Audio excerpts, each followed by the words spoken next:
Welcome everyone. So I'm having a little dance in my head there for a sec, sing a little tune.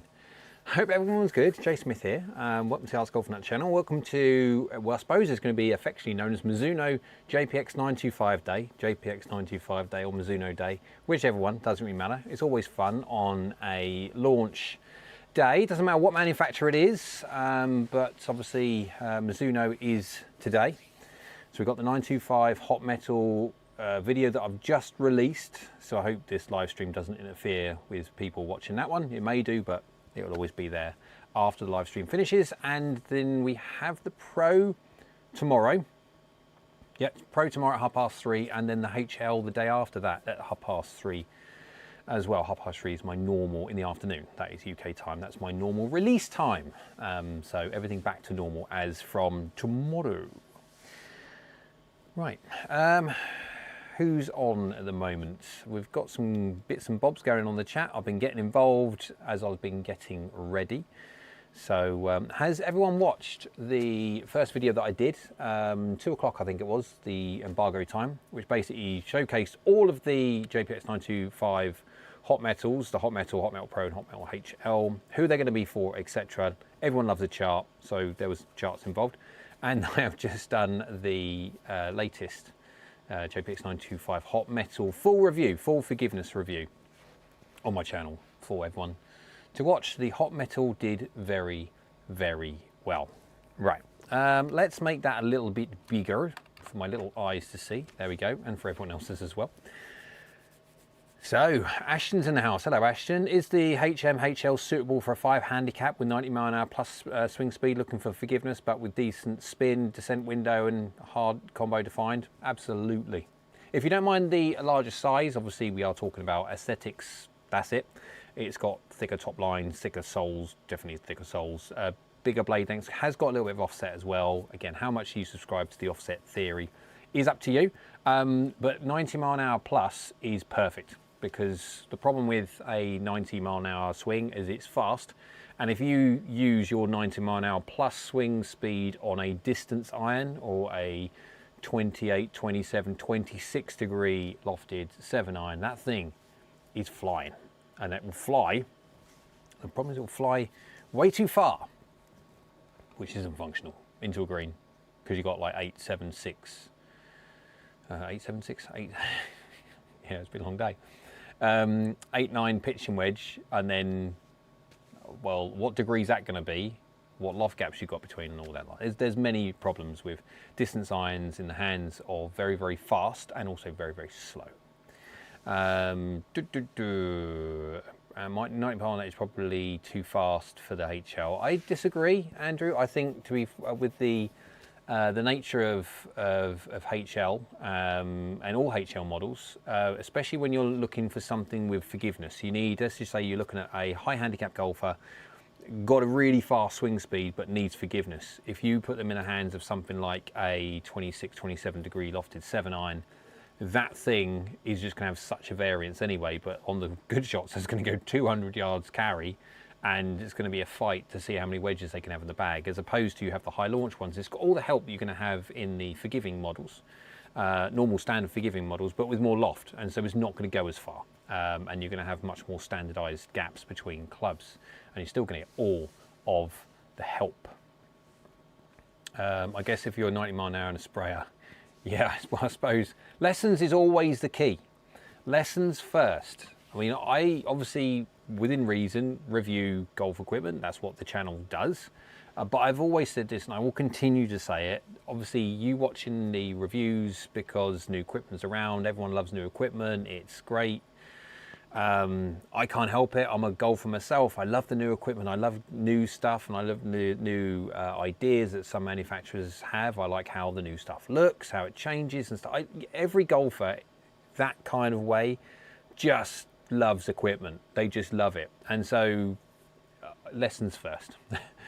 Learn how to use it. Always, I say with this, with lessons and equipment, if you're gonna have, make sure you have equipment that is going to facilitate you getting better.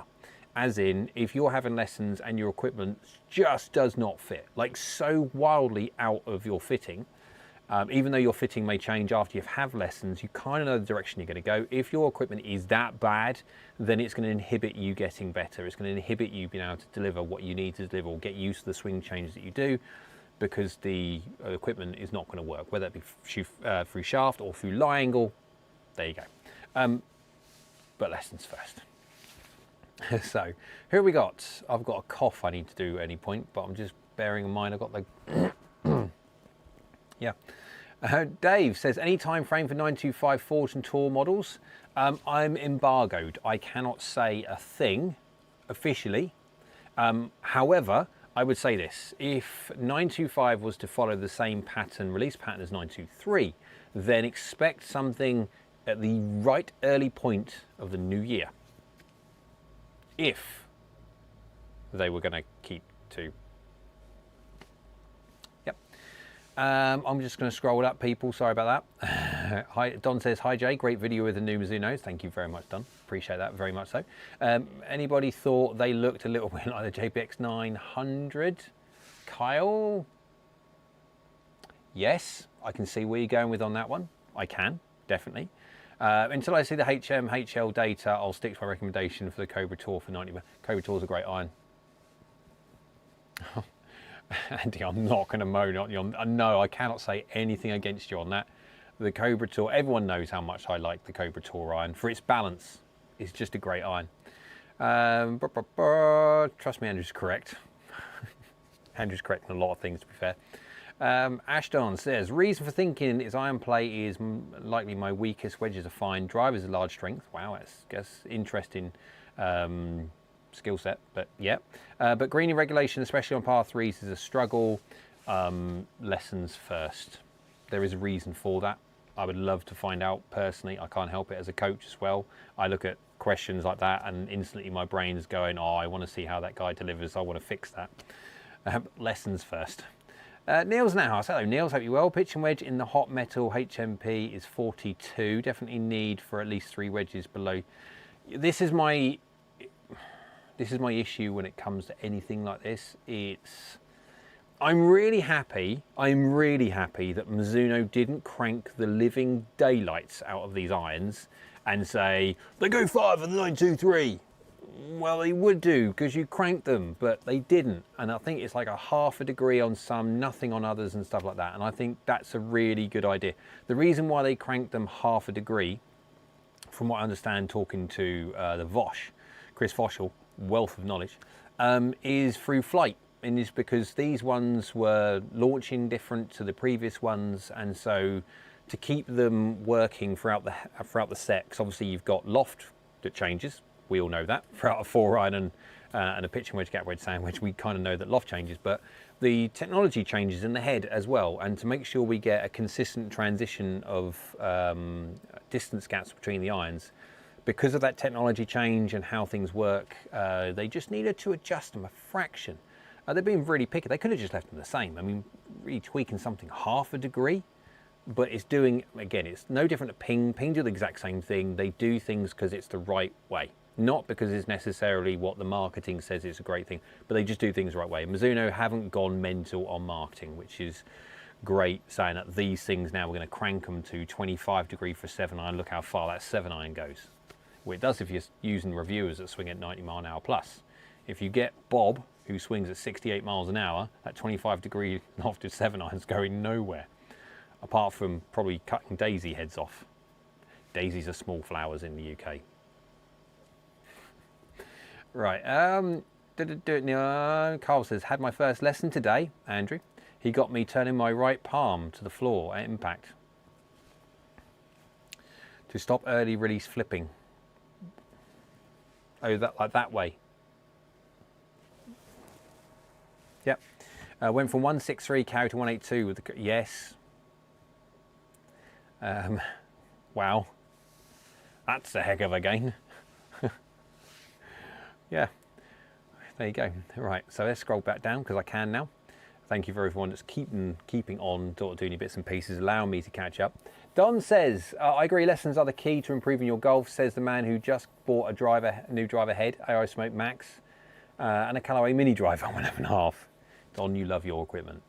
Andrew is now populating it. Say, Andy, I think what we need to do, I think we need to do something with your document. I think we need to sit down, have a chat, work out how we're going to do it going forward, and see if we can do it in a more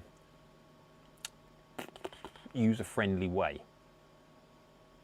But I think what the information stored in there is extremely handy and helpful and useful, and all the words that, yeah. I think what we need to do for the every man and his dog is possibly, I don't know, we'll have a little chat.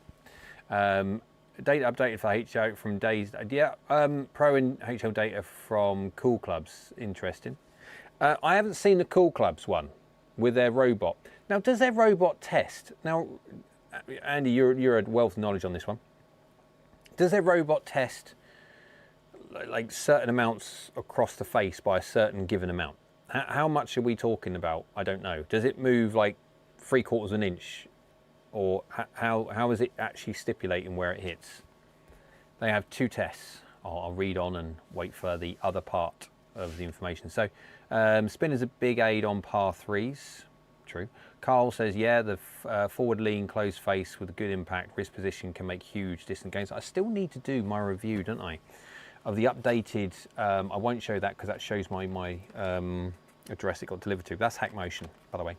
I need to do the updated video for that. Excuse me, YouTube Winnie Pops. Ask Golf down for anything. Yep, careful. AM test is 1/2 inch, pro test is 1/4 inch. Okay, I've obviously got an, so 1/2 inch, I'm assuming 1/2 inch, do they go 1/2 inch toe, 1/2 inch heel, 1/2 inch low, 1/2 inch toe and low, 1/2 inch heel and low? Or is it literally, for the 6 point, middle, dunk, dunk, and then like that, in the mid, I don't know. Write out a nice little long list. But there you go. They don't go high. So they go middle, middle low, middle toe, middle heel, low toe, low heel. Well, that's not, I mean, 1/2 inch. Okay. I mean, it's fine. 1/2 inch isn't a lot. Amateurs hit by a lot more than 1/2 inch off the middle. That's why sometimes I do my mental ones for a bit of fun. But it's true, people do hit them from there anyway. So the JPX925 irons, anyway, I hear, what differences are there? Well, let's just, now I want to make sure, I'm over here, guys, so there you go, I'm in the background. I'll get the pro head there, and I'll get, is this the pro head here? It is. Now, apologies if there's a little bit of green dust. The reason I've got green dust on here, obviously because I've been hitting them. Hello, Mark Farmer. Thank you very much for subscribing to the channel. Appreciate that. Guys, if you wonder what that little thing up there is, it's a little indicator. When someone has subscribed to the channel and they have on their account, they've got, there's a little tick bar boxy thingy, whatever it is, that basically says make visible my subscriptions to anyone, to public and stuff like that. You can turn it off if you want to keep everything private. But for the people that have kept it on and they subscribe, it just pops up on there. When I get subscribers that subscribe and they haven't got it, it won't pop up there. So yeah. Right, so here we go. We have both of them here. I haven't dusted them down. I normally clean them with a cloth before showing them on camera. Anyway, that is the, as you know, the 923. Still looks very good. Well, it will do, because it doesn't get used on dirt, not in my simulator anyway. I don't want dirt on my screen. And then you have that. Now, I don't know. The bit that does me a little bit is that. The bit that does me, it's the chrome bit on the end. Now, I'm not saying it's bad at all. I am just saying that I got used to 2 years of the 923. And one thing I did like about the 923, the 923s looked all the same. Now, actually, they say they didn't like that. There was a lot of people which moaned like heck to say that the 923s just looked too much the same, as in the fitting environment and stuff like that. People were picking stuff up and they didn't know which ones they were hitting. I'll be honest, I think that's the biggest bunch of ever, because I never had any issues whatsoever, and I never had, now bear in mind I've got these all in the same grips and stuff like that, so there was no easy thing for me, or different shafts, different this, it was all the same. I didn't have, you can see that says Pro quite easily, and then it says HL quite easily. Now if you're hard of sight, I could understand, yep, then fair enough, but if you're that hard of sight, you're going to struggle playing golf. These ones are going to take a little while longer for my brain to get used to. I'm getting used to them. The more I see them, the more I get used to it. I think what's the biggest thing is not this little sound bar at the back. It's how thick this bezel, this perimeter bezel is. And it is quite big. And it's going to take a little while for people to get used to it. Because initially, when I put the post out on Facebook, just to welcome everyone to watch the video, the first 10 comments were, "It's very ugly." Thick is forgiving. Are we still talking about golf clubs? So, yeah. Thanks for subscribing, Mark Farmer, says Stream Elements. Thanks, Stream Elements, my little bot, which is running in the background. Black clothes make it look like a floating head walking around. And they say you need green screen to do stuff like that. Carl said they look a bit old to me. I hope the Forge don't look like that. Thick is forgiving. Mush cushion for the... Yep. Disappointed compared to 923. On looks, I can understand, yeah, more, I wasn't going to sort of then, and yeah. It's all right. So Neil, I'd say disappointment compared to 923. I think on the forgiveness front, no. I think Ashton's got it right, literally just there, function over form. I don't think that's the case. I don't think Mizuno were making the 925 thinking, okay, this has got the design ethos for this one's going to be this, and who cares what it looks like? Just make whatever you need to. Yeah, we'll just put some stuff over it, some gaffer tape, some insulation tape around there, we'll spray it, it'll be fine. They didn't think that way. That is the direction they went. That is what they wanted it to look like, within reason. Obviously, R&D does go down a certain route and say, look, the design of the head that you want for it to do this, it is going to have to look something like this, and then you kind of then have to work with what you've got. So there was always a little nudge in the direction of that's what it's going to look like. However, it is polarizing. That's what I'm getting now. It is very polarizing. Oh, very quickly on the fun front.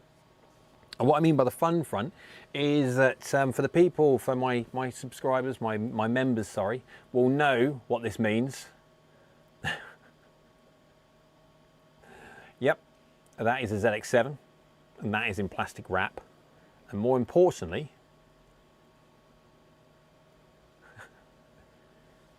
it comes fully attached with a shaft on the end. So there you go. So the people, my members, will know exactly what I mean by that.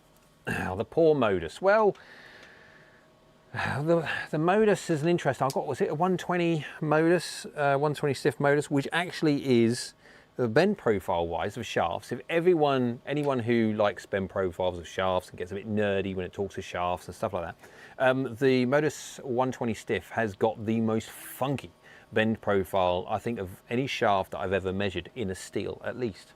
And so I'm very fortunate that I am not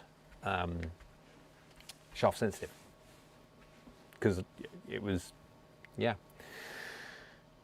I want a Hot Metal Pro with a HL lofts. You will be able to retrospec them, even though Mizuno don't call them retrospec at all. Ping coined that phrase, really, and it's really grabbed my attention anyway, and I use it all the time now, retrospecking something, making something a little bit weaker. You will be able to move it a little bit, but not a lot. I'll be honest. They're cast heads, so you won't be able to move much at all, unfortunately. You'll be able to move a forged head, lots. All I will say when it comes to the forged thing, yeah, most items can be ordered 2 or 3. I'm wondering if they're actually come in 2 different heads though, because I'd be surprised if they'll bend. I mean, again, I can speak to Mizuno about that one anyway for that one. But what was I about to say? Can't remember now. Got me. Oh yeah. So when it comes to ping, Ping coined the phrase, and so I've grabbed hold of it. I love the fact that everything should be retro lofted nowadays. Everything's getting a little bit too strong. I'm glad that Mizuno did not crank the already cranked enough 923 hot metal series and just make them stronger. So I'm glad they've kept them basically exactly the same and just worked on flight and also worked on forgiveness. There you go. Andy, whilst you're on your spreadsheet of doom, I got croaks today. I got a drink. What is the difference between 923 hot metal, 925 hot metal in the standings? How much better is it? There you go. Right. We got to make sure that's at the bottom. There we go. Niels, Aero UK, you just make dynamo labels and put 6 on 7 set. I like that. I like that. You could do that. You could, technically, I suppose. Yeah. And that's what it is. I mean, effectively, we could be getting carried away. No, it is just a number. So you could, if you really wanted to, you could literally just put whatever number down on the bottom you wanted. Pencil it out, scribble it out, whatever it be. Fill it in. It's just a number. So whether the transition of technology, whether the transition of lofts and all the things that happen, 7th versus 43rd, I'm fairly certain that's an improvement.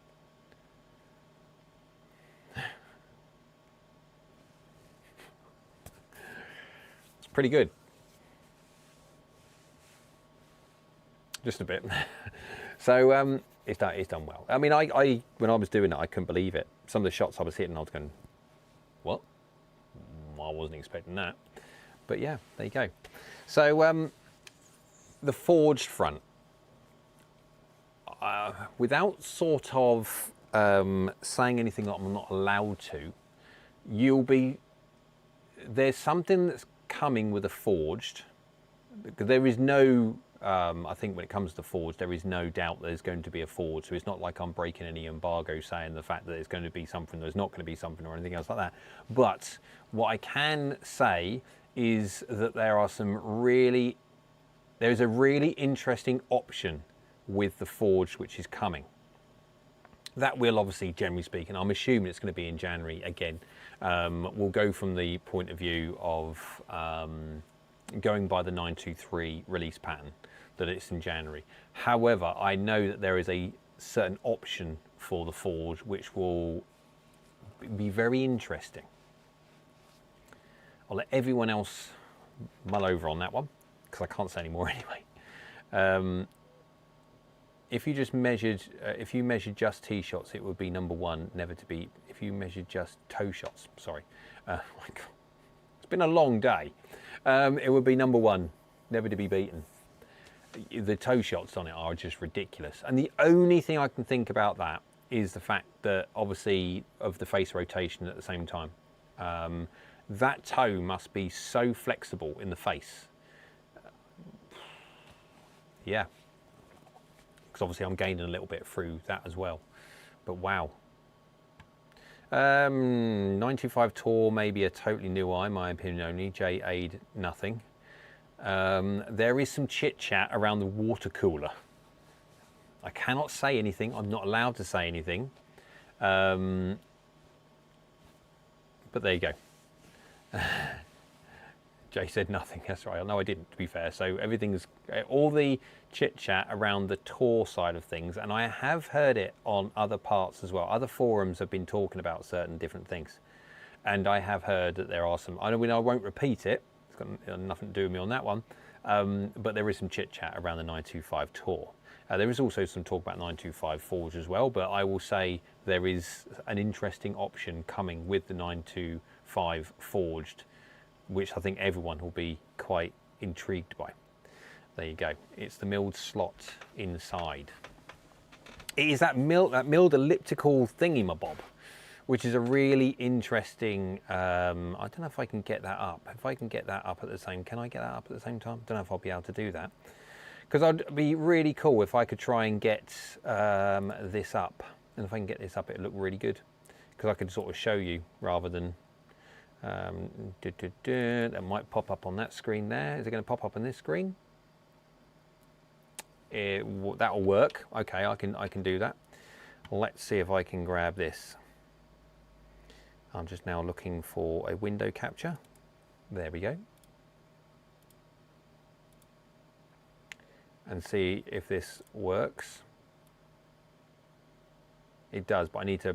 So what I'll do, guys, is I will get this up on the screen. However, I'll have to get it in front of the chat because it's a little bit, well, big, we'll call it.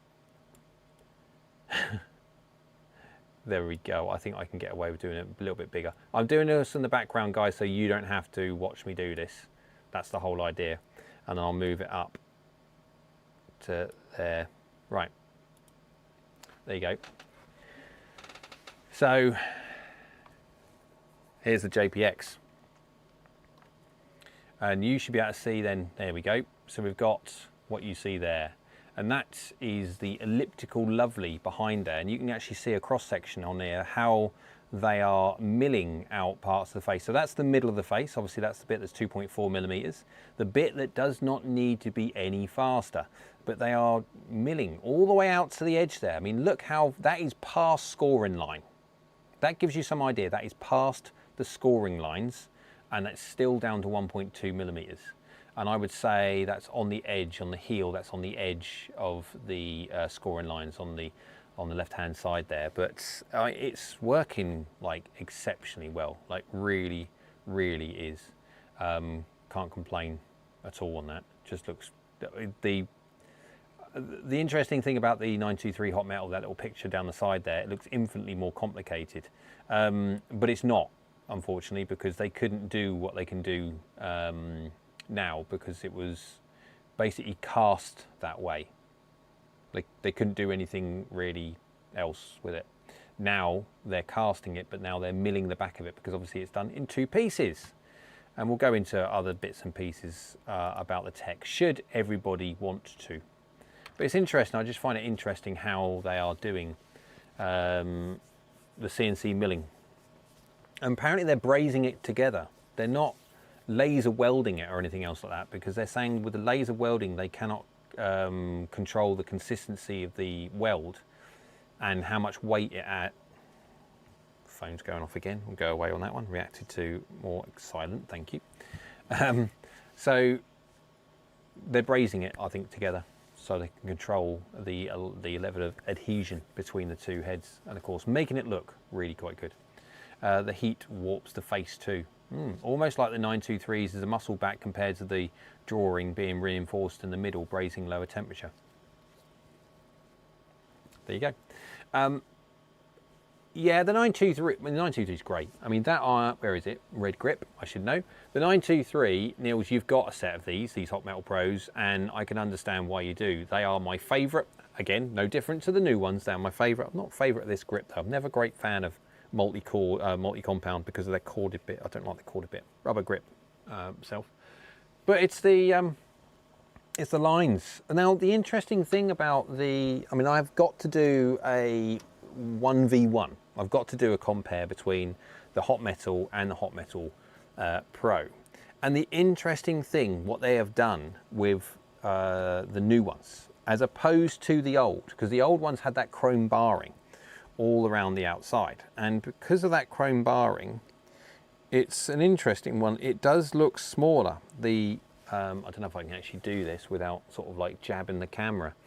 Now it may look on that camera there that this one is thinner they're actually not. Basically, I'll get my verniers out. We can actually measure it if you want. Well, not today. But because of the chrome barring on this one, that goes all the way around the back, you can see it goes all the way around the back, that it makes the top line and also the sole on the old Hot Metal Pro look smaller than the new one. And so this is my only point with the new one. It's fine for the Hot Metal, it's fine for the HL, because obviously they are unforgivingly bigger. Everything says they're bigger. But on the Hot Metal Pro, the whole idea of a Pro is for it to make it look Pro, smaller. And yes, it is smaller. It's got a lot less offset. It's got a huge different offset to that of the HL especially, yes, but also the Hot Metal. I just feel they could have actually made they could have made it smaller. It would have affected its performance though, and again, you're going to have to wait until tomorrow to find out how this works. But it's a smaller head and stuff like that, so I can't remember, I'll be honest, off the top of my head exactly how it worked. I've got so many figures in my head throughout the passive time of doing everything, and obviously having, I mean, just this week alone, I've had 5 different videos or 5 different products in my head at one go. I've got the AI 200 and 300, I've got the Mizuno JPX925 Irons there, so there's 3 there. So I've had 5 just this week alone. And so trying to remember all different things is difficult. I will say this though. I've got this one coming on Thursday. Yeah, hang on a minute. That's a little bit dusty. That's the mat, unfortunately. It will start flying around here now. That's the thing about being on the mat. Anyway, you know what that is. That's the AI 300. Yeah. It's an interesting golf club. I will say that. It's an interesting golf club. Really very, very good out of the middle, as you could quite expect. Really very, very good out of the toe as well. Just the heel and low strikes a little bit. But there's an interesting point about it. We'll see. It looks smaller to me. Yeah, great. And the compare 923 to 925 is even more interesting. Yes, we will be. I will definitely be doing the Hot Metal against Hot Metal. I'll be definitely doing the Hot Metal Pro against the Hot Metal Pro. What will I do against? It's an interesting one. I'm not sure. I was thinking about, should I do a HL or not? Is there going to be the want for it? Is there going to be enough people that are going to be using the HL? Now, apparently from Mizuno, the sales last time out in the JPX923, the HL did really... Hello, Thomas. Welcome and thank you for subscribing. There you go. Now, Smoke HL versus 925 HL. So at the moment, it's an interesting one between... yeah, greetings Thomas. So the interesting thing for me is that obviously it's the Hot Metal's doing very, very well up against the Smoke HL, but the HL has got more loft, so it would be more forgiving anyway. And you are going to find, as soon as loft starts getting more and more and more and more, what you'll find is there will be drop-offs, of course there will, across the face, but the drop-offs won't be as much. What I mean by that is, if you had a face at 0 degrees and you had an efficiency or whatever it is out the middle, and you started hitting around the face, and you'll get whatever drop-offs you get, they'll be bigger. If you then got a face which is like near on 90, not quite, let's call it 80 degrees, so you had like 10 degrees worth of usable loft on there, and you hit whatever it is out the middle, which is not going to be, it's going to be such a glancing blow, but you kind of get the idea. If you hit it out the toe and all the other weird and wonderful spots, the drop-offs would be so minuscule because of loft. And so with more loft, there is more consistency. That is a given, that is physics, you can't get around that one. And so if a golf club with less loft competes up against a golf club with more loft, ergo, whatever, it's more forgiving. So it'll be interesting to see.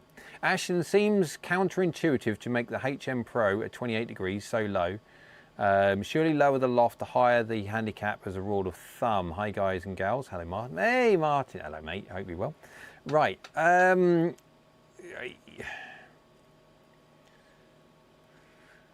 The problem with handicap, this is the thing, I've been trying to say this for years, and I don't know how many videos that I'm going to have to do for this bubble to burst.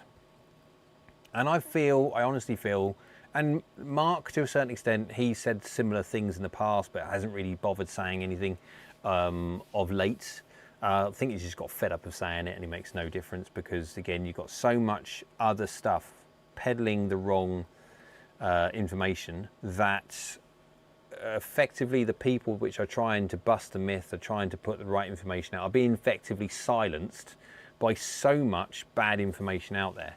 So as a rule of thumb, people think that the higher the handicap you are, the more game improvement you need.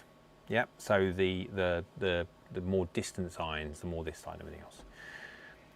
The interesting thing, that is not wrong. I'm not saying that's wrong. It's not wrong. What I'm saying is it's a far, far more intricate conversation than just saying that. Speed and delivery dictate what loft, I think. Speed dictates the vast majority. The delivery can be adjusted. So if you're dealing with someone with, let's say, a 94 mile an hour 7-iron swing, I've seen 7-iron swings at past 100, and so let's just talk a hyper fast, normal hyper fast, 94 mile an hour swing with a 7-iron, very, very quick. If you were to put a distance iron, but they're a 28 handicapper, that happens a lot, like so much. Hi Oli, I'll get you in a second. Hi Jay, great stream, just bought the 923s in March, 923s, a big or small improvement. Oh, yeah, I'll get you to on that one. Definitely don't let me forget, because I'll train of thought. As I say, train of thought, I've forgotten what a train of thought was before. Yes, got you. So if you're doing that kind of speed, you go 28 degrees, 27 degrees, 26 degrees 7-iron, because it's the game improvement side, because you hit all over the face and stuff like that. My word, the variance you're going to have anyway through D-plane, through curvature, the ones you're going to hit the middle, they're going to go a certain distance. The ones that you don't hit, they're going to be all over the place. And your long ones are going to be mental. They are going to be so long, it is going to be hilarious how long they go. And great when you're on the par 3 of 200 yards, 210 yards or whatever, and you grab your 7-iron. I mean, yeah, get your guns out.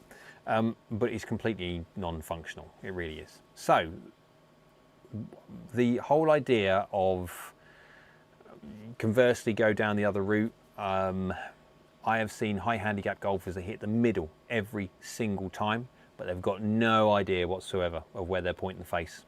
Literally none. And they will hit the golf ball in weird and wonderful places.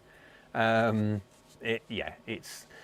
golf handicap is made up of a multifaceted argument. It is not just saying that people with a high handicap, you need these golf clubs. These are the game improvement irons. They're the high handicap golfers. I get asked so many times on comments. I do a video about anything. Are these suitable for a 15 handicap golfer? Well, that massively depends on you. I do not know you. I have got no clue how you swing. I don't know what you deliver. I don't know what your variances are. I don't know what you do this or that, or if you hit high or low, or hit toe, heel, low, whatever it would be. All these individual things that every golfer does individually suit different pieces of equipment. And so the whole classic thing of, I'm a 15 handicapper, what golf clubs should I test? I mean, no one can answer that. Well, no one should be able to answer that, but they will say, oh, test these, they're a great thing for your handicap.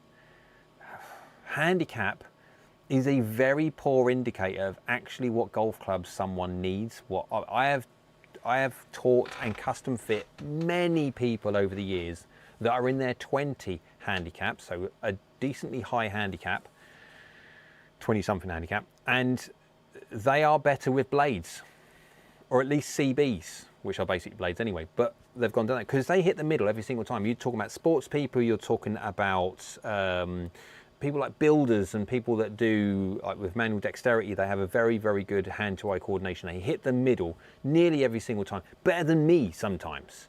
And they are somewhat further down the line than me when it comes to handicap, which you say, I got rid of mine a long while ago. But it's the fact that they do that because that's their capabilities. They hit the middle, but they've got no concept of where that's going to go. Well, you give them a high handicap golfer a piece of equipment, and that's not helping that. That's going everywhere. So you work with them on their swing. Conversely, you have things the other way around, and you just fits the individual.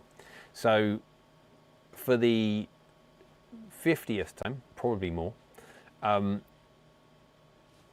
don't go by your handicap and think that I need to be in a bracket of golf clubs. Find out what you need by how you deliver, how fast, what your strike consistency is, what your launch conditions are, how much you need this, that, and how forgiving golf club needs to be. That are the criteria that you need to understand what piece of equipment you need to use. Right, so Adam's in the house. Good evening. Sorry I'm late. Don't worry about it. Not worry whatsoever. Sorry I'm late saying hello, because yeah. Ashton, the flyer is a major issue. The flyer is flyers get worse when you're talking about lower spin profile irons because, excuse me, YouTube winner pops.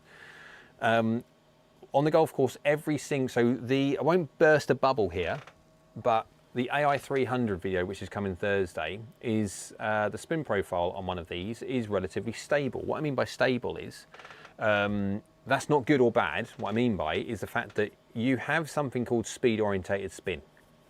So if you deliver exactly the same, which is up the speed, you will spin the golf ball more. That's normal. So don't change face to path or strike or anything else like that, or loft delivery. Just keep everything exactly the same and you will change spin. Spin will go up the faster you swing. The AI 200 has a wider range of spin profile. So the faster you go, the more it jumps up in spin, and then the slower it goes like that. These ones, the AI 300 doesn't have that variance. They don't have that same variance at least, and so it's smaller. Now that can work really well for ultra high spin profile players, but it also works badly for people that don't spin the golf ball enough. Bearing in mind, obviously, everything on a golf course is designed to take spin off you, apart from a fairway bunker, or any bunker as such, but yeah, a fairway bunker.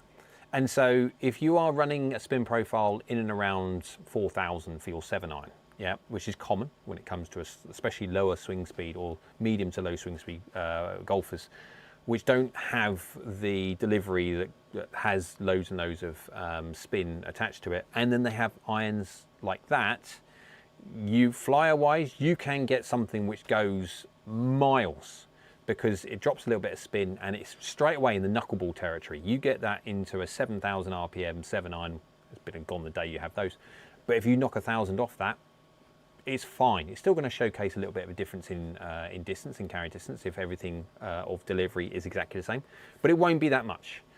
Thank you very much. He's up there. And so if you do the same thing with the lower spin profile one, you're going to get into 3,000. That's going to start going knucklebally, and flyers are going to be mental. Right, we have one here. I did get back to it. Thank you very much for that.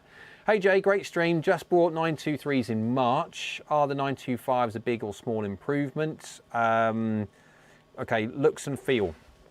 Feel-wise, there is basically no difference between these, let's say these two. I've got them in my, over here, because I've got the Hot Metals High Launch and also the standard ones over there, but I just grabbed these two. They're the Pro, they're the Pro. No, that's not, that's the Striction one. It's over there. I've got so many golf clubs, it's hilarious. Right, here we go. There we go. They're the two. Yep. Is there going to be any difference between these two in feel? No. There is a small difference in the technology, in how it's designed. And what I mean by that is I will show as soon as I find it. Come on, there we go. I found it now. So, there you go. You can see there's the feel. You have a slight variation in the 7-iron. You can see there the 923 in the 8,000 hertz. I'm assuming that's the 8,000 hertz range. And this is the decibels, how much decibels, or how, obviously, yeah, it is. You can see it's lower. But then if you look at the high pitch frequencies at 15,000, it's actually slightly higher. So give one, take another, do something. I cannot tell, I can't, I'll be honest. No, I can't tell the difference between them. And bear in mind, in here, as opposed to outside, obviously outside you have turf, you have wind, all those things which get in the way of the feeling of a golf club. In here, I can critique the sound. So I am listening, I can distinctly tell differences between different golf clubs. I can't tell, really, I can't. The 923s were already one of the softest, if not the softest game improvement irons on the market. Heck, it's the classic, nothing feels like a Mizuno. Mizuno want things to feel in a certain way. Yeah, so it will not be like hitting an MP, Mizuno Pro. It won't be, but they are one of the quietest. Looks, polarizing, you're gonna have to decide yourself on that one. Performance and forgiveness. Forgiveness is definitely gonna be a win. Absolutely. There, oh, the 923, it was still going down that route of distance. We are still gonna be pushing it. We've got to keep up with the likes of Cali, TaylorMade, Titleist even, and even though Titleist just cranked it at 26 degrees. But you kind of get the idea. They're still pushing things that way. And with the 925, they've finally got to a point of when they've gone, nah, we don't have to do that anymore, it goes far enough, but we're going to make it as forgiving as we possibly can. And so forgiveness, yes, you're going to win. In performance, marginally, I would say the new ones may spin a fraction more. They may go slightly higher up in the air, but it is very, very marginal, really. And especially if you drop that swing speed down, those gains, obviously, as a percentage, reduce with swing speed. But yes. Is it worth, the question more so to every single golfer with 923s looking at 925s, is it worth the upgrade? That's a huge one, because that very, very much works out on the basis of your budget.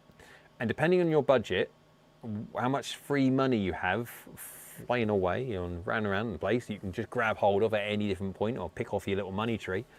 Depending on what that is, then that changes the justification completely. And so, yeah, there you go. Money doesn't grow on trees, even though we'd love it to. And so if you are in a very fortunate position that you can quite easily spend the money on a new set of JPX925s, there are going to be benefits, yes, of 925 over 923. Not in distance at all. They are both exactly the same. But marginal peak height, descent angle, and a bit of spin and control, that's marginal. But the biggest win is going to be forgiveness, when you don't basically hit the middle. Right, so where are we?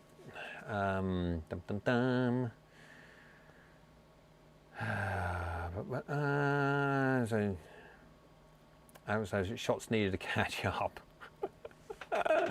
What have I missed? We're drinking shots when Jay says embargo. I hope not. Yeah, good emoji, like that. Carl says, wait till we've got AI fitters. Oh, we'll just send you video here and ding, ding, ding. Here's the perfect club. Yes, you wait.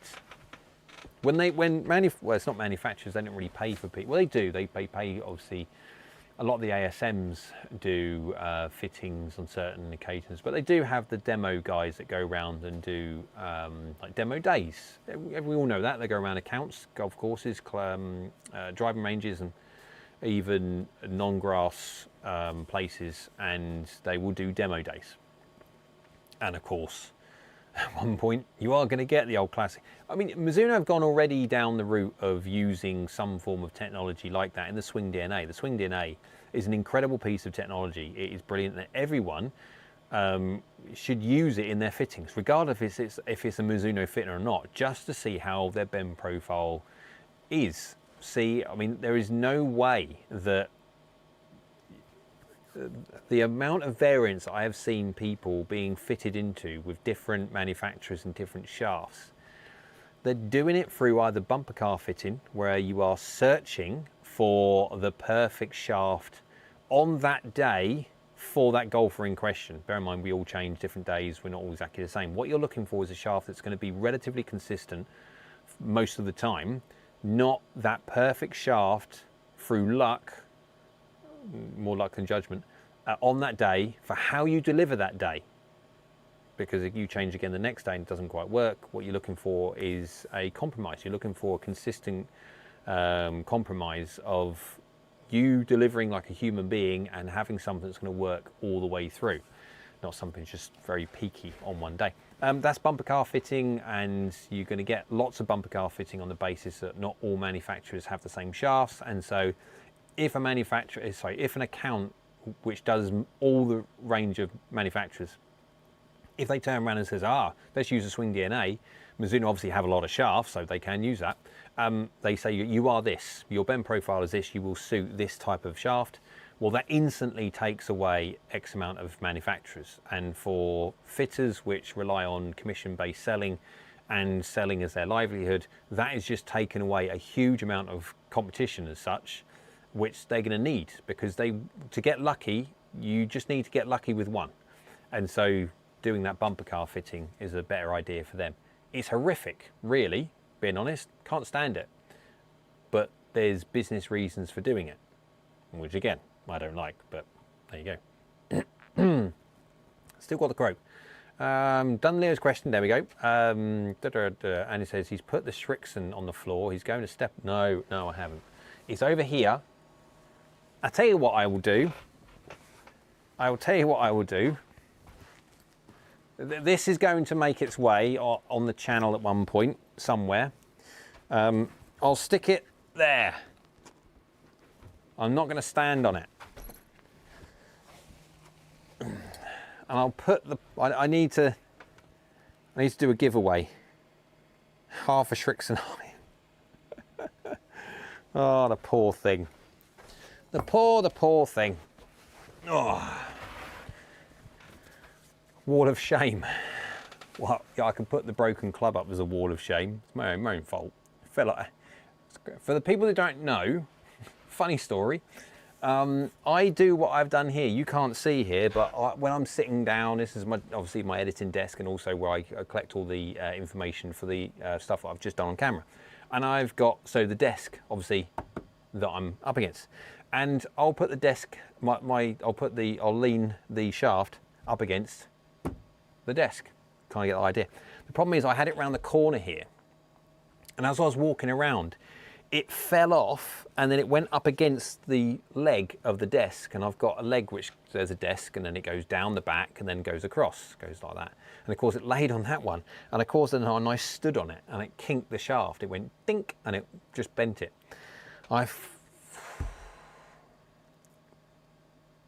Typical. It's only because of the fact that I didn't rest it on the rubber, I rested it on the shaft. And of course there's a big difference between the rubber grip sitting on the shelf and on the desk, and that's got no friction, that's got no grab to it at all. Just literally zoom, off it went.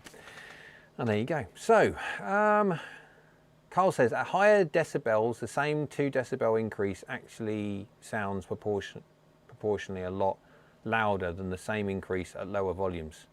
Sorry, I'm a nerd. Carl, you're going to have to explain to me. I know you're an AV nerd, and I love it. I'm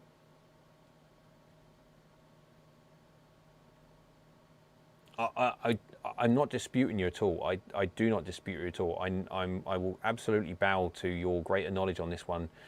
I'd love to know the science behind that. Because is it how do decibels not work linearly then? Is it an exponential kind of range? So cheers, Jay. Unfortunately, my game is not improving 923s, more lessons. Lessons. So basically all a custom fit piece of equipment will do, a properly custom fit. What I mean by properly custom fit is obviously properly custom fit, but something that if you've got work to do with your swing is in a certain direction, you need it to move in a certain direction. There is always a known direction where this has got to go or be at to work for your swing when your swing's over here, where your swing currently is over here. So what I would normally do, especially if I'm running a cast, this is a cast, I will absolutely get the cast made up custom fit wise, much closer to the swing where we need it to be, as long as that golfer demonstrates that they are really into it, they want to do the work and stuff like that. Obviously, if you smell a little bit of, that I would always put the fitting back over here, because if you get the understanding that the person, although he's keen and stuff, is never actually going to do the work, there's no point in putting them something over here ready for where, or they're trying to do their swing changes, and that they're doing their swing changes, this is actually helping them doing their swing change, because it's fit much more down the route that will allow them to do that. They're always going to be over here, and so I'll fit them for there. But generally speaking, on a cast, I'll always put them very much so close on this side. If they're forged, I'll stick them in the middle, because obviously with a forged, you can bend it again, you can move it around, and of course if they go over here and they actually don't do the work, you can move them back, and if they do the work, you can move them back over. You kind of idea you get that idea. Excuse me, again, I've got the croaks. Ashton, do you not think there is a value in the Mizuno shaft analyzer on the day? Yeah. So the Mizuno shaft analyzer, let's see if I can. There we go. Got croaks. Right, so there's a Mizuno shaft analyzer. So you basically just stick a head on the end of that. So it's basically a shaft, and you got your little tool on there. That's measuring your bend profile, how that golf club is bending throughout the whole swing. And it's measuring basically, as soon as you start moving it, it starts measuring. God damn, I'm gonna have to have a drink in a sec. But when you get to the top and you do your lovely little transition thing where you pull down, stick it in the slot and all that lot, everyone loves a slot, is measuring how you bend your shaft as such, how your bend profile. You don't just bend it like a fishing rod. Different people, but different forces within the grip area, obviously through the tip area, main obviously through the middle. And so you at the end, obviously then you hit the golf ball through impact and then past impact. It is capturing all that information from there, up there, in there, the biggest loading, the unloading, and then past that is irrelevant. But it's measuring all the way to there and gone. And so you will basically load the shaft very, very uniquely to you. And because there are such a huge array of shafts that all bend differently, Mizuno have effectively measured the EI curve, the bend profile of every single shaft, and they put them into their software, and then this measures how you do it, and it measures you closest to the nearest EI curve, which is shaft-wise, which is close to how you load it. And there you go, there's your custom fit. Now when it comes to on the day, 2 days later, what the interesting thing is what will happen with 99% of golfers. They don't actually change their loading. One day, you've all had it, I mean I've had it myself, one day you can go out and you can shoot 1 under par, 2 under par, hit par even, something like that. And then the next day you go out and you shoot 78. And you think, how am I 7 shots difference today than I was yesterday? I don't really feel that I'm different, but you are. The main differences is in 2 things. Face angle, strike. They're the main 2 things. Path it rarely changes. Angle of attack rarely changes. It's the face angle and strike. They're the 2 main things which change. And so with that, your loading hasn't changed. So your shaft requirement has not changed, but it's just how you utilize the face angle, etc. And obviously your strike. They're the biggest things which make variance for golfers. Okay. Move that across back over here. I'm back.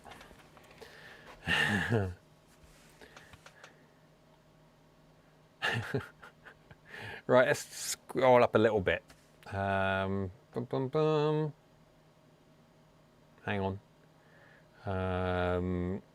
New tech can take the edges off your weaknesses, but lessons get most of your. Yes, absolutely. Wall of shame. Yes, on that one. Ashton, it's a great tool to get you close to a starting point right away without tiring out the golfer trying lots of extra shafts. Yes, 3 swings within reason, you are 4 or 5 swings generally speaking. It will measure thins and stuff like that, but as a general rule, because a lot of people have never seen it before, don't understand it, to make sure that you don't have any questions in the fitting. Obviously, if people don't know you, don't trust you or anything else like that, they haven't like, there's no relationship there, so it's not like they're in for their second fitting, they got fit 2 years ago, 3 years ago, 5 years ago, whatever, they know you already and stuff like that. If it's a completely like brand new everything, they don't have that relationship with you, they don't necessarily instantly trust you. So I would always go 3 good shots, even if it makes no difference, but 3 good shots because it's better for them in their heads, and then you get that. But yeah,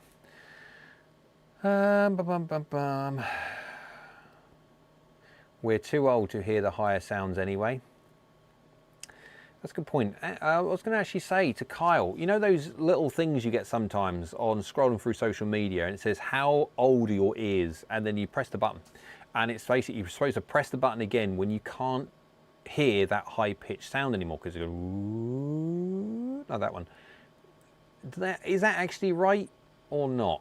I mean, it's right in its concept, yes, because you do lose your high, but I worry about the fact, obviously, when it comes to a phone speaker and how easy it is to, I mean, it might be fine, I don't know, but there you go.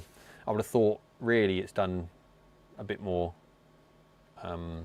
scientifically. But there you go. So, the curve is not linear, so 0 decibels as a reference, 10 times pounder is to 10 decibels, where 100 times louder is actually, okay.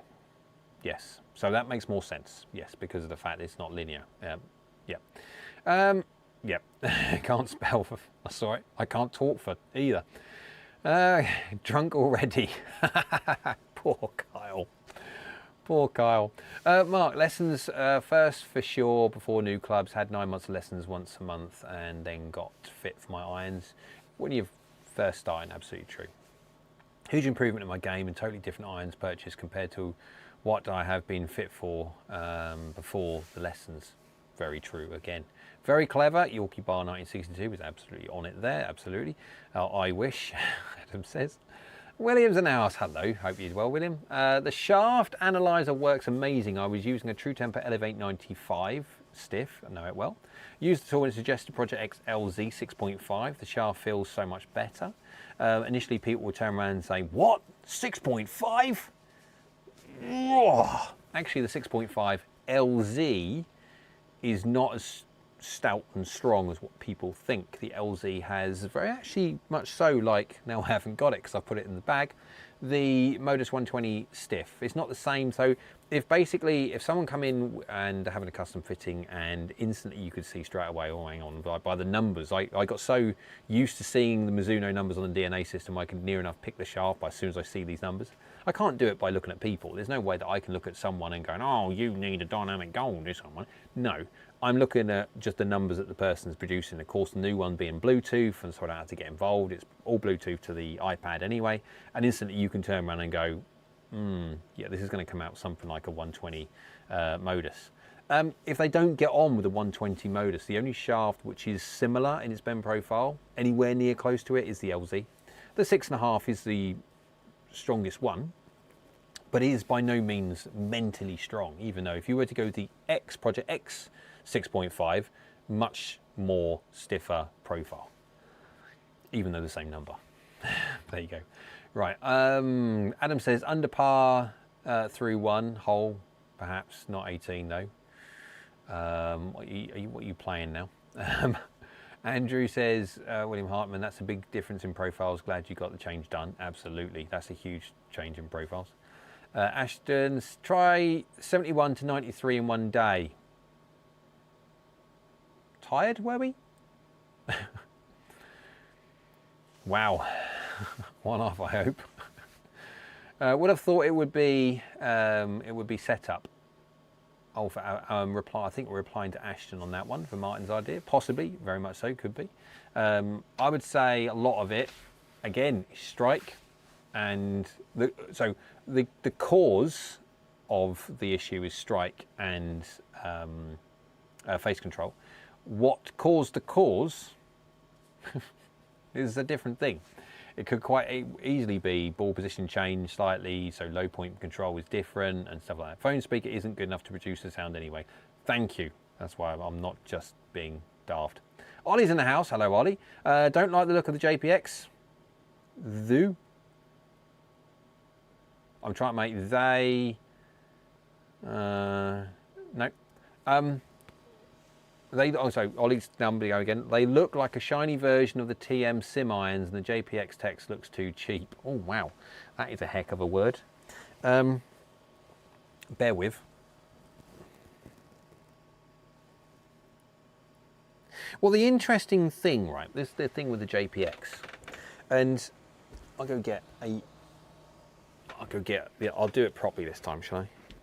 Right. The interesting thing I'm finding with this look is I have a feeling that that chrome is not going to wear well. That is going to scratch up before long at all. And the reason why they put the different badges in, so on that little bit there, you've got a hot metal which is white, and then you've got the difference between the Pro and the HL, blue and black. And they said that is because people were finding it difficult working out which one was which on the old one. But they did. So they've made a badge. There you go. I don't think they needed it, being honest. I think it makes it look worse, personally. But again, that's just everyone's subjective view. Yeah. I understand where you're going with it. I don't know what they could have done different, but yeah. So, loading zone. I thought it was loading zone, not load zone, but same thing. Carl says the exact Golf Shark comparison chart shows LZ stiffer than the PX, which is not what the Mizuno app shows. I'll have a look at that one. Definitely have a look at that one. Yorkie Bar 1962 bought half a dozen sets of irons, all graphite now, changed to regular steel, made a great difference. You've bought half a dozen. That's a lot. Even though my speed, everyone says graphite. It's not the speed, it's how you create the speed. It's more important. So, Andrew, what do you say earlier on? It's not how fast you'll swing, it's how... Yeah, I can't remember, but it was very good. Michael, hello Michael, I hope you're well. I've been over speed training. Whoa, and it's put 12 miles an hour on my driver, 108. So yeah, 96 to 108, that's a real good improvement. You're going to see some serious distance gains. If you can keep your delivery the same and deliver a decent strike, you are going to see some serious gains in distance. Well done. But my own 7 only went up 2 miles an hour to 76. Thoughts?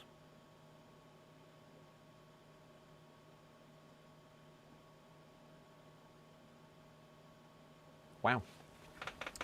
That is a lot, 22 miles an hour difference. So there should be around about a 15 mile an hour give or take difference, yeah, between your driver, well, I see 15 to 17 miles an hour. It varies, but 15 to 17 miles an hour difference between your driver and your 5-iron. Yep. So within reason, in and around that. 22 is a lot. Now, I don't know, what I'd want to do is I want to measure, is that core speed or is that hand speed? So on the driver, what makes your driver swing so quick? Is it the very fast core movement and then fast hands, then slow grip, then to make obviously the head release?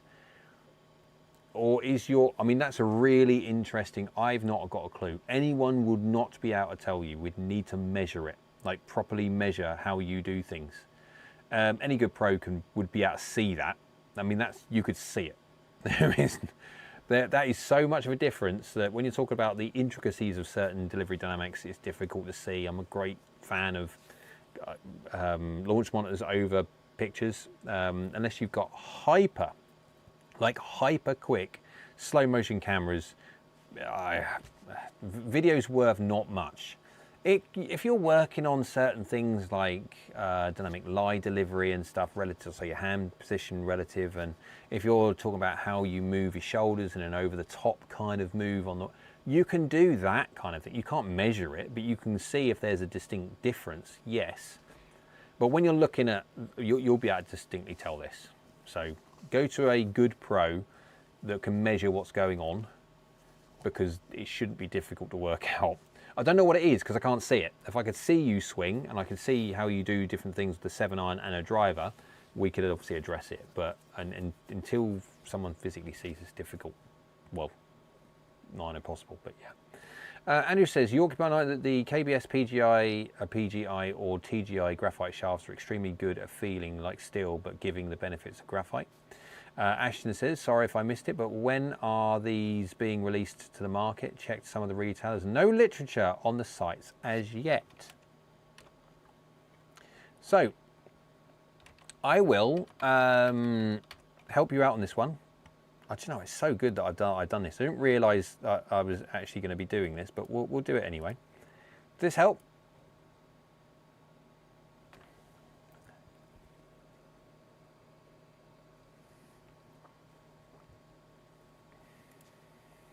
Good.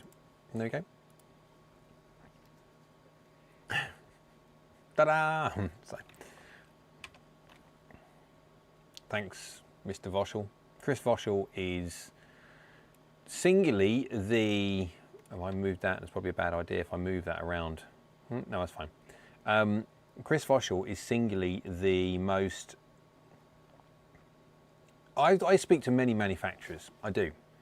And you speak to many different people within manufacturers and their positions and what they're like, and you get a picture and you get a feeling for different people. Chris Voschel is possibly one of the most down-to-earth, nicest, truly excited about golf products. The fact that he's with Mizuno is just the fact that he's with Mizuno. He'd be excited if he was talking about shoes, or if he was selling garden rakes, he'd be excited about those. He's just such a... He's a very straight-talking, very engineering kind of person. He's a true benefit to Mizuno. Really, really is.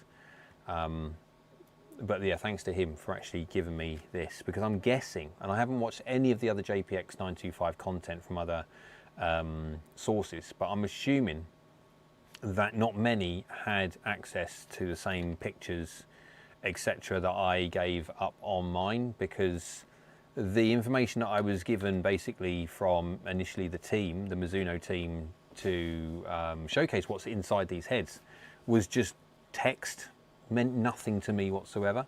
And so thankfully we got some pictures so we can actually see the differences between one and the other, what this does and what that doesn't, rather than me reading it, or for you guys it would be basically me, you listen to me prattle on about, you know, like, come on.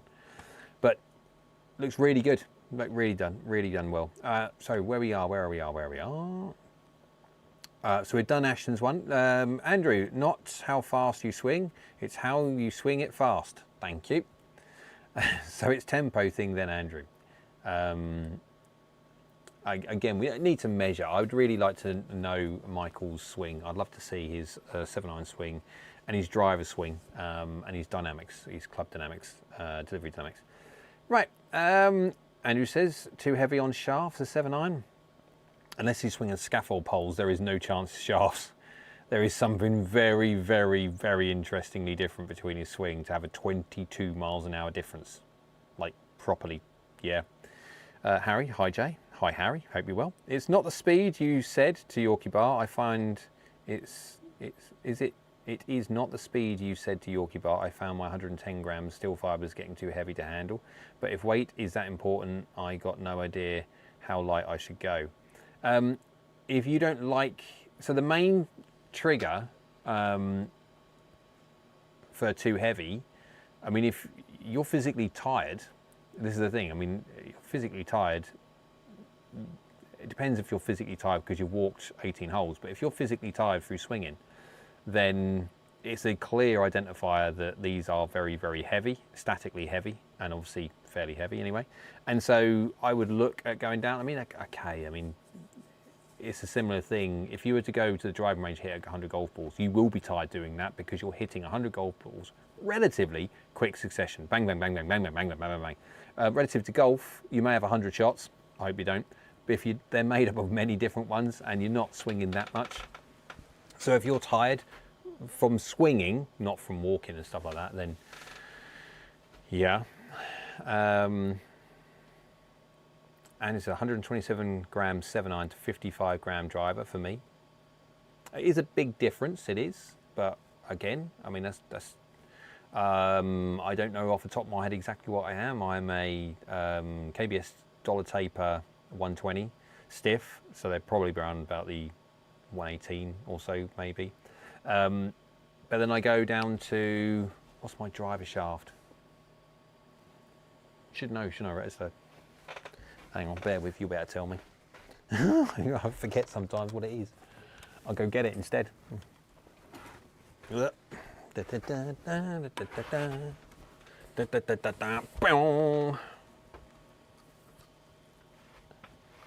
do it this way.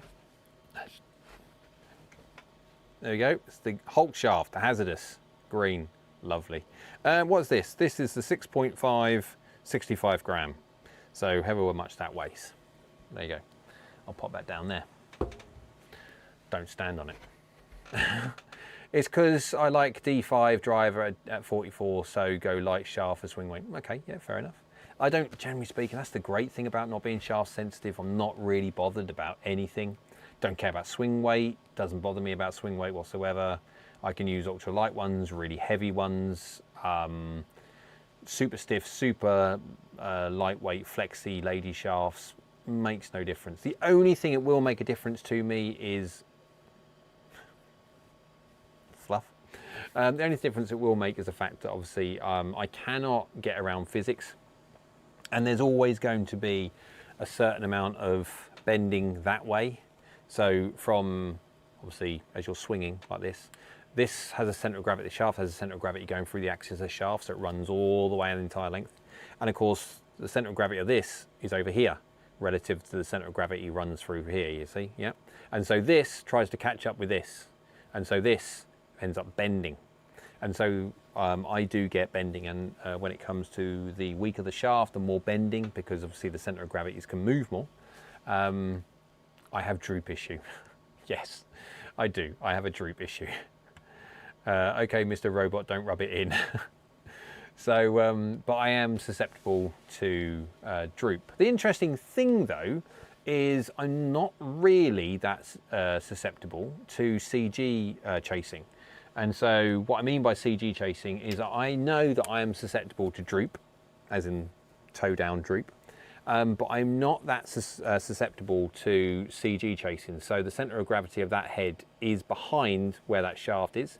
So there's always a certain amount of, no different when you go this way. Obviously there's a greater difference because the center of gravity of this golf club's over here relative to the shaft. So there's more droop. On this one, you're talking about kick angle. You're talking about how much that wants to kick forward because of the chase and CG. Happens more on bigger golf clubs. So the more game improvement you have, the more that it wants to kick forward to chase. Kyle's found a way to sort out my droop issue. Cheers, Kyle. Harry says, thanks, Joe. I'm losing strength from my hands due to illness. Lighter in total, seems to be better, but leads to less accuracy. It will do initially until you get used to it. As soon as you get used to it, and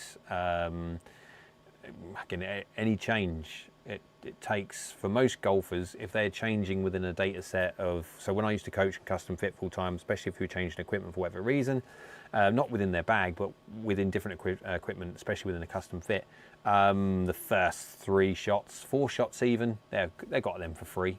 I mean, they're getting used to a golf club. The fact that they're swinging a completely different balance, a completely different shaft, different swing weights, all those different things, different grip sometimes, feels different. It takes you a little while to get used to certain things. So the first 3 or 4 shots, I used to leave it for free. Just, I'm not even bother recording them. I mean, if they start hitting them really good from shot 1, I'm recording it anyway. But I'm not recording, generally speaking, because it's just giving the golf a chance just to catch up. And then they will do, they'll get used to it, and then we're recording. No different to that, Harry. So if you can keep being persistent, keep doing it, and it will come better in the end. Harry, look into MOI and counterbalancing to help. Yes, so Andrew's right. If you were to try and counterbalance, so if you stick a butt weight in the grip, Kyle, then you can effectively change the swing weight of your golf clubs, keep everything exactly the same, but you can then change the effective weight of it. Now you're still swinging the same mass, so just why thank you very much, kindly sir. I will have a YTD. Today we have, I'm not quite sure what that is. It's in one of the containers which I stole from home, on the basis that you can't break this one. So it's kid proof effectively, but it's what I could grab at a very short notice.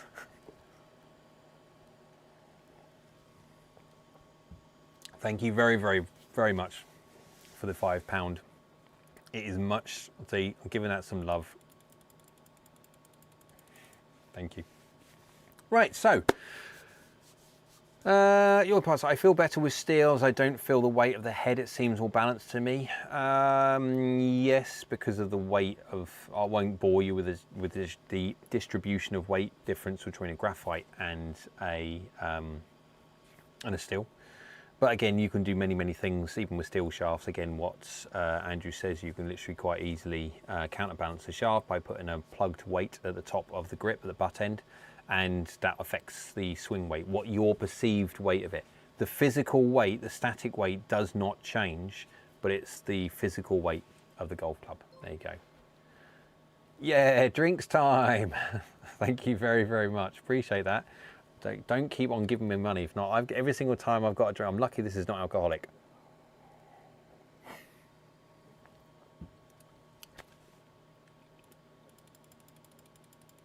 There we go. Thank you very, very much. I really appreciate that. I do. I joke and stuff like that, but anytime anyone donates anything to support the channel and stuff like that. It's been a really busy few weeks working on, obviously, the JPX925 stuff.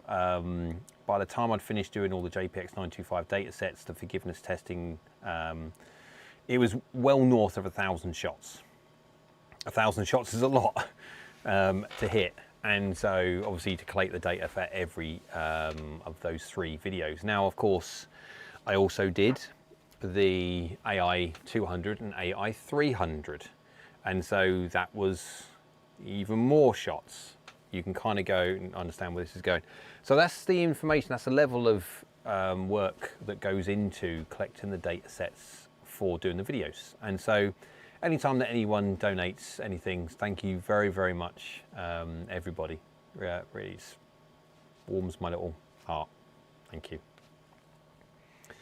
1,000 shots of caffeine or tequila.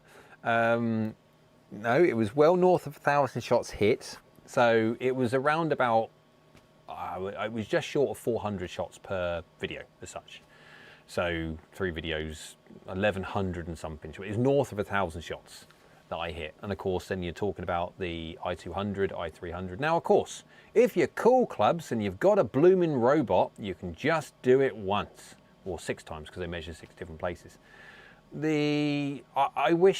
I don't wish actually, because if cool clubs start doing the things the way that I do it, that means then there'll be no need for me. So I'm quite happy that cool clubs continue to do what they do because that's the way they want to do it. I'll keep doing the way I want to do it. Job done.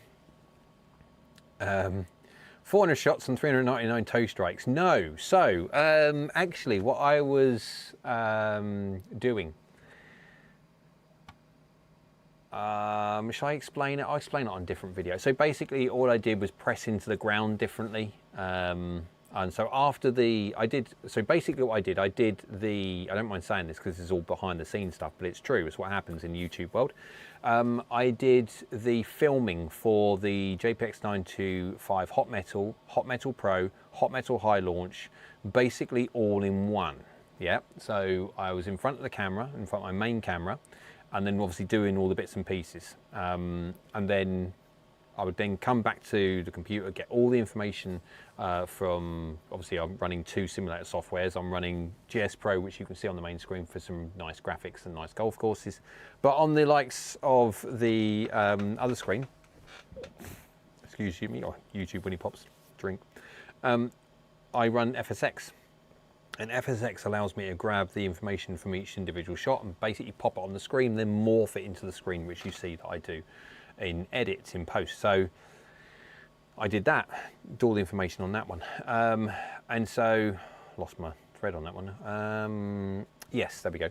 And so you saw me on that, all of those, well, you won't see me because you haven't done the other 2 videos yet, but I was hitting toe shots all day. Well, not all day, all through filming, just the way I was doing that day. And so when it come to, right, okay, let's just turn the camera off now, let's just do all the shots that I'm gonna need to do for these 3 videos, I very quickly worked out that I needed to press into the ground slightly differently to then change my strike. And so, yeah, it was fine after that. But yeah, I went through lots of toe shots on camera.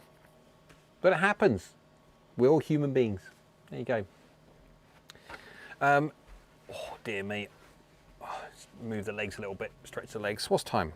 Oh, yeah, I've got to look at the time. Got to keep an eye on that. If not, we are going to be, we're an hour and a half already. People aren't going to be watching this one back on the old YouTube Writers if they notice things are going on for too long. So we'll keep it down to, we'll do another sort of 10-15 minutes or so.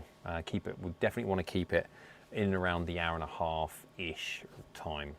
So anyone got any questions about anything else? I will gladly take any other questions. I don't mind whatsoever. So I've got, because of that Strixon ZX7 that come through yesterday.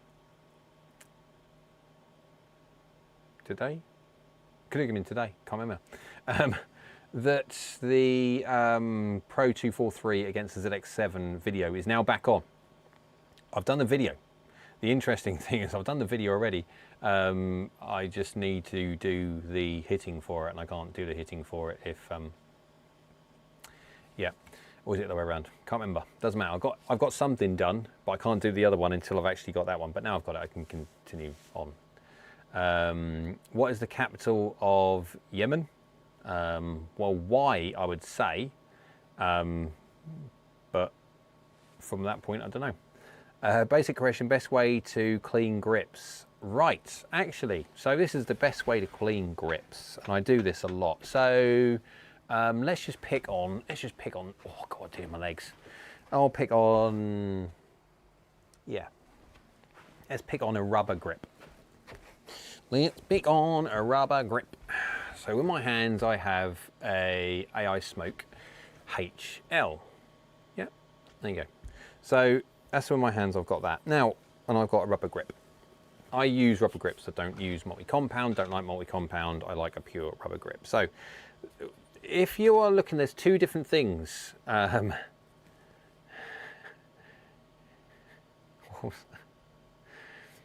my, why, he got you good. So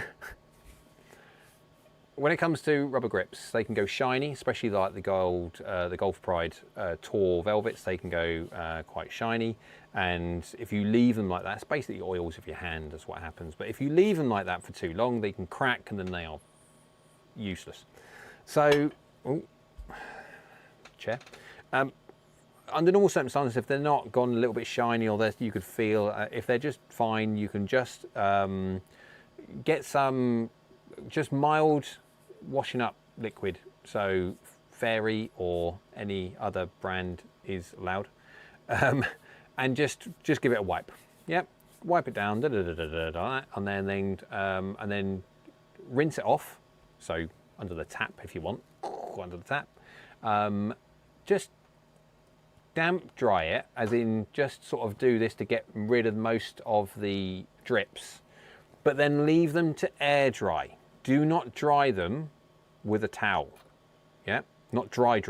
Get the main bits that are not dripping water all down the shafts and stuff like that, but just get rid of that. And then they're wet, but just stick them on the side and leave them to air dry. And if you leave them to air dry, they'll get that tackiness back. Now, If you are talking about golf grips which you haven't cleaned for far too long and they have gone a bit crazed, they have gone a bit shiny, then the best way to do that, and we're talking about just rubber grips, we're not talking in any way multi-compound because it doesn't work with cords, but you can get a very, very fine piece of sandpaper. What I'm talking like 240 grit, something like that, and then you can give it a light rub. So spin the golf club as you're going round, give it a nice, like that. All that's doing, that's taking the tiniest of front top layers off to show the nice rubber underneath. And that's just, don't really go at it, you're talking about a nice little, as you're spinning it around, just do that. Yep. Then do the same process, mild washing up liquid and stuff like that, and then just let it to air dry. And you will get your lovely new grip back again.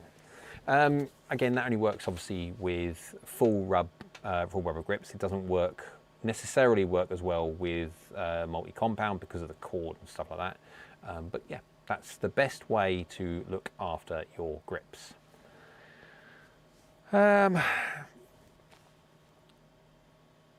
Is there a clever way of cleaning the tape out of a pulled grip? Oh.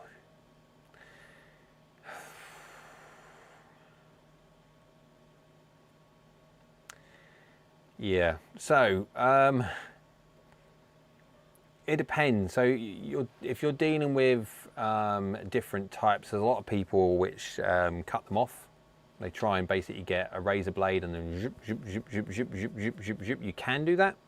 I always, again, I must admit, I hate doing grips, and I always used to give the job to someone else, so I didn't do them because I didn't. Yeah. So only very special people would get a grip redone by me. And so whenever I used to do it, I used to try and take it off all in one. So basically peel it off, cut it at the very top, and then you just peel it off, as in going round and round and peel it off and stuff like that. Because what I used to do is basically you put one, get your razor blade, I've got one around here now, and just run it down the length of, so you've got your grip off and you just got your tape on and stuff like that. So you run it down like that, and it goes all the way down to the chrome steel shaft. And then basically you're just looking at trying to sort of peel the edge. As soon as you peel the edge, then you can just pull it up like that and it will peel off. Obviously you get the ones, and the real pain in the backside ones that have been on for about 40,000 years, and they just come off in bits. And I've had times then where you can try, if you wanted to try and put in white spirit to deactivate the grip, the glue, but the problem is all that does is make the outside really sticky and messy and all stuff like that. It's just a pain in the backside. You can heat it with a heat gun. That sometimes helps release it, and it pops it off a little bit easier. But yeah, sometimes they can be a right pain in the backside if they've been on for far too long. But there you go. MCC shred my hands, they do mine as well. Do you have the grip saver tool? Kyle's going to say, yeah, maybe I'm doing it wrong. Best way I've found, start the tool just like a 1/2 inch, spray solvent down the tool into the grip, push it down maybe halfway, rotate the tool around the shaft, push. So, oh, okay, I'm with you now, I mean, yeah. So you can blow the grip off different ways, or you can blow the grip by putting an air thing and then off it comes. Or you can basically, what we used to do, because we didn't used to have that at the Berry driving range when we used to work there, was we basically just had a tool, long, thin tool like that. You literally just opened up, you put the golf club on the ground, like that, on the ground, and then what you would do, you'd sort of like pull the back of this bit up like this, and get a little bit of white spirit in there, and get the tool in there, and obviously pull it out, lean it out a little bit, you can get access to more in there, put it all in there. And basically, as long as you're on the, in between the tape and the grip, you basically just put your tool in there, rotate it round, and basically then just comes off. And obviously it leaves the tape there. And then you just take the tape off, as we just spoke out before, but it can be a bit of a pain in the arse depending on how old the grips are. Yeah, I try that. I just seem to leave half the tape in the grip and half on the shaft. Yeah, basically, so it's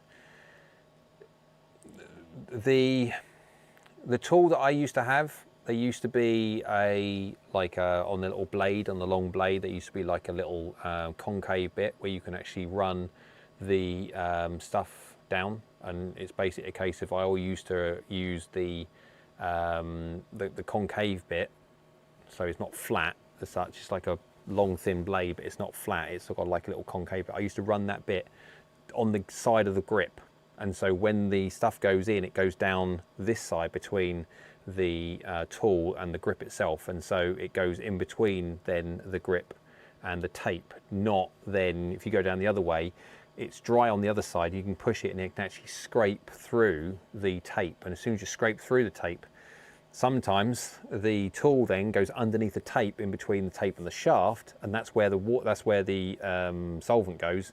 That's where it starts delaminating from there, and yeah, it's just a right pain in the backside. Everyone's bored now talking about grips. I blow my new grips off now though. Yeah, probably best idea. Sounds like really bad grip porn. It does, really bad. Dear me. There we go. Right, so the conclusion to today's live stream is this. When it comes to JPX925 series, and obviously you don't know the Pro yet and you haven't seen the HL yet, those 4 reviews are coming tomorrow and the day after. So obviously guys, if you can do, watch those as well. Even if they're just sitting in the background, you're not listening to them, put them on mute. All helps from the point of view of the YouTube algorithm. Obviously like as well. Comments are great for the algorithm as well, because it kind of that engagement thing. But you'll see those videos coming on. They are looking very, very good when it comes to forgiveness as well.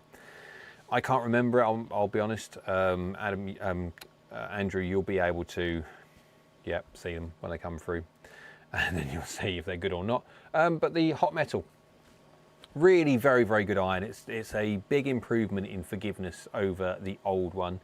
Just as good delivery of peak height really, and control distance as the old one. Any difference is going to be very, very slightly marginal with the wind going to 925, but that wind there is going to be nowhere near justification for you to be able to upgrade on that one. What I do think though is the forgiveness difference between the old 923 and the new 925. So it will be really interesting. So play on 1/4 speed helps as well, allegedly. Is that through watch time?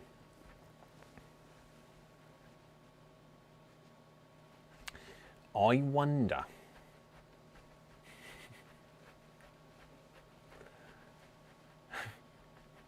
I suppose YouTube are they counting how long you spend on the video?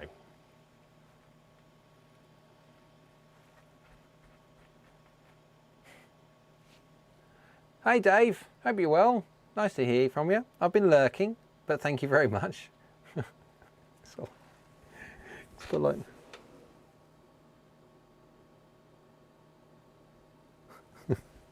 He's here. Dave's about. Hope you're well, bud. Appreciate you popping on. Right, so unless there's anything else anyone else wants to say, I will do my thank yous for everybody. I probably watch them 2 or 3 times each if that helps. Absolutely, obviously, always does. Oh, hello, calm down. It's always helpful. Anyone that watches my stuff 2 or 3 times, I'm not quite sure how, I did hear that if you continue watching the same thing over and over and over again, YouTube has got to a point where it realizes the same IP address is watching the same video over and over again, so it doesn't actually work. But again, we don't know how, yeah. Leo, bye and thanks. And says, I've watched your P790 versus fake video about 30 times. So is you the reason why it's doing fairly well? That's me, 90k views on Temu. Very, very quickly, guys, for the people that are watching before I go, I have been contacted by Temu because they were so very, very impressed with my video, even though it wasn't an advert whatsoever. It was just purely, I bought these out of my own money, and I thought, I've been asked to do them, how bad are they? And I know it's a sample set of 1, so again, a lot of other people have turned around and said they've had issues with the faces dinging and all this like that, but I basically just went and thought, sod it, let's just do it and see what it's like. Then just put it up against the P790 and see what it's like, and it done really well. So, but I was honest. It was like that. But they were so impressed they want me to do another one. So they've given me basically £200 to spend, credit as such, so I don't actually physically have to pay for it this time. But they want me to buy some things to review. Now, I have always thought about doing a laser rangefinder. So get a laser rangefinder, possibly a really expensive one, the most expensive one they do, which is still rather cheap, and get the cheapest pile of junk I can get, and then head to head, see if there's any difference between the really expensive one and like that. But I'll probably still have a certain amount of money left. So what? Everyone, get your old phones out the drawer and start YouTube viewing farm. I don't mind if as long as it's for me. What about the G430 knockoffs, driver knockoffs they have in spades? How much are they?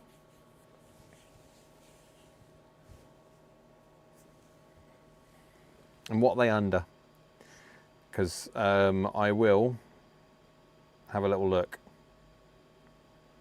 Are they under G430? Ivan says, if you are between regular flex and stiff flex in terms of swing speed alone, would you go for stiff or regular? Right, we have to stop on this one because it's, I'll just write G430. Okay, that's not helping. Someone send me a link or something to it and I'll have a little look. $150, okay, we'll have a look at that one. So it might be a laser rangefinder and a G40 driver. Anyway, so I do have to, Ivan, is it? So, right.